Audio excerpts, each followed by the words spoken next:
আসসালামু আলাইকুম রহমতুল্লাহি ওয়া বারাকাতুহু। সম্মানিত দর্শক শ্রোতা, পবিত্র আশুরার 2 রাকাত নামাজ কিভাবে আদায় করব, আজকের ভিডিওতে আমরা সে বিষয়টি আপনাদেরকে প্র্যাকটিক্যালি দেখাবো। তো আশুরার দিন অত্যন্ত গুরুত্বপূর্ণ, ফজিলতপূর্ণ, মাহাত্ম্যপূর্ণ। এই দিনে নবী করিম সাল্লাল্লাহু আলাইহি ওয়াসাল্লাম থেকে রোজা রাখার বিধান সাবিত আছে। নবী করিম সাল্লাল্লাহু আলাইহি ওয়াসাল্লাম বলছেন যে তোমরা আশুরার দিনে রোজা রাখো, তবে ইহুদি মুশরিকদের বিরোধিতা করো। অতএব ইহুদিরা একটি রোজা রাখে, তোমরা 10 তারিখ 11 তারিখ 2টি রোজা রাখবে, অথবা 9 তারিখ 10 তারিখ 2টি রোজা রাখবে। তো রোজা রাখার পাশাপাশি আমরা নফল ইবাদত, নফল নামাজ কিভাবে আদায় করব। অনেকেই এ বিষয়ে বলে থাকে যে আশুরার দিন 4 কুল প্রতি রাকাতে পড়লে অনেক ফজিলত রয়েছে। আসলে এটি ভুল এবং বানোয়াট কথা। অনেকেই বলে যে 5 বার প্রতি রাকাতে সূরা ইখলাস পড়তে হবে, এই কথাটাও ভুল, 100 বারের কথাটাও ভুল। তো এই জন্য আমরা বলবো যে আশুরার দিন নির্দিষ্ট কোন নামাজ নেই, তবে যদি আপনি নফল নামাজ পড়তে চান তাহলে এভাবে পড়তে পারেন যে আমি পবিত্র আশুরার দিনে আল্লাহ তাআলাকে রাজি খুশি করার উদ্দেশ্যে 2 রাকাত নফল নামাজ আদায় করতেছি। আল্লাহু আকবার। সুবহানাকাল্লাহুম্মা বিহামদিকা ওয়া তাবারাকা ইসমুকা ওয়া তাআলা জাদ্দুকা ওয়া লা ইলাহা গায়রুক। আউযু বিল্লাহি মিনাশ শাইতানির রাজীম। বিসমিল্লাহির রহমানির রহিম। আলহামদুলিল্লাহি রাব্বিল আলামিন। আর রহমানির রহিম।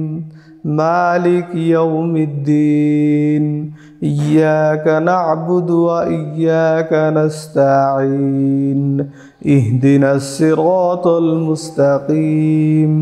সিরাতাল লাযীনা আন'আমতা আলাইহিম গায়রিল মাগদুবি আলাইহিম ওয়ালাদ-দাল্লিন।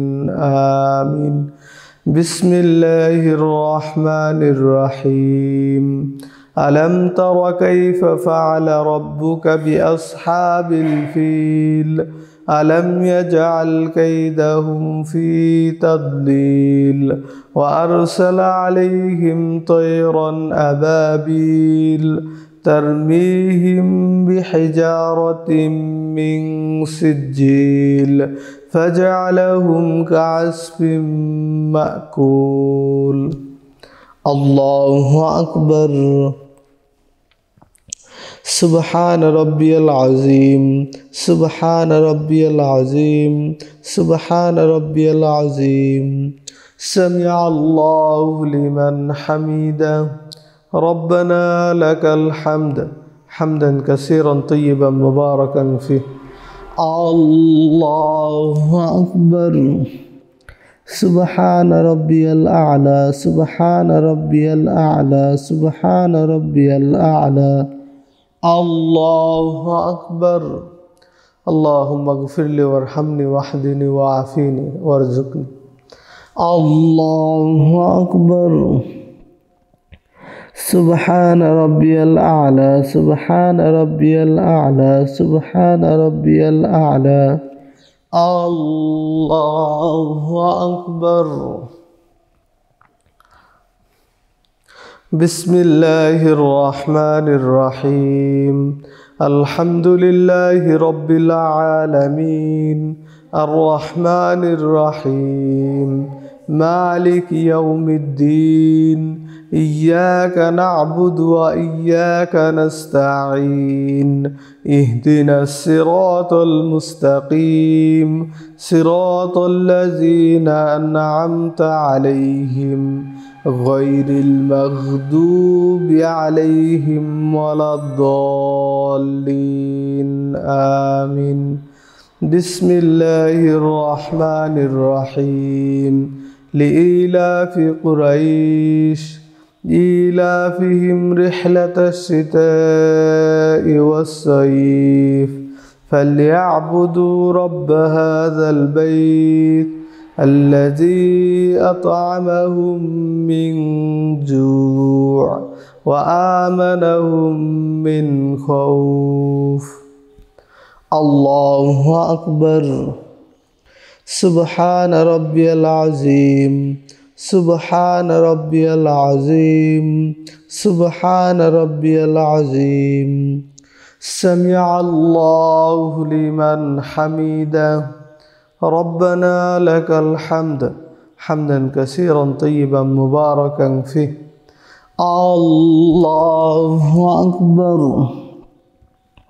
سبحان ربي الأعلى سبحان ربي الأعلى سبحان ربي الأعلى الله أكبر اللهم اغفر لي وارحمني واهدني وعافيني وارزقني الله أكبر سبحان ربي الأعلى سبحان ربي الأعلى سبحان ربي الأعلى الله أكبر التحيات لله والصلوات والطيبات السلام عليك أيها النبي ورحمة الله وبركاته السلام علينا وعلى عباد الله الصالحين أشهد أن لا إله إلا الله وحده لا شريك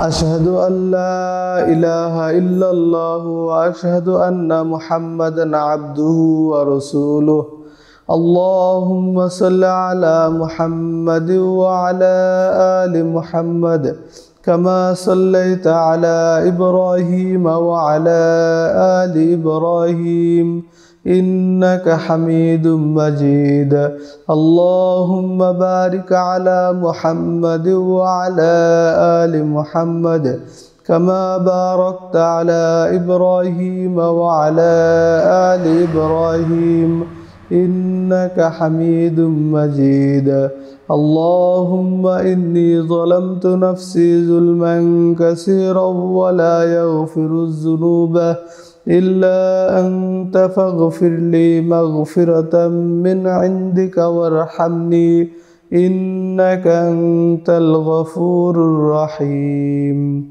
السلام عليكم ورحمة الله السلام عليكم ورحمة الله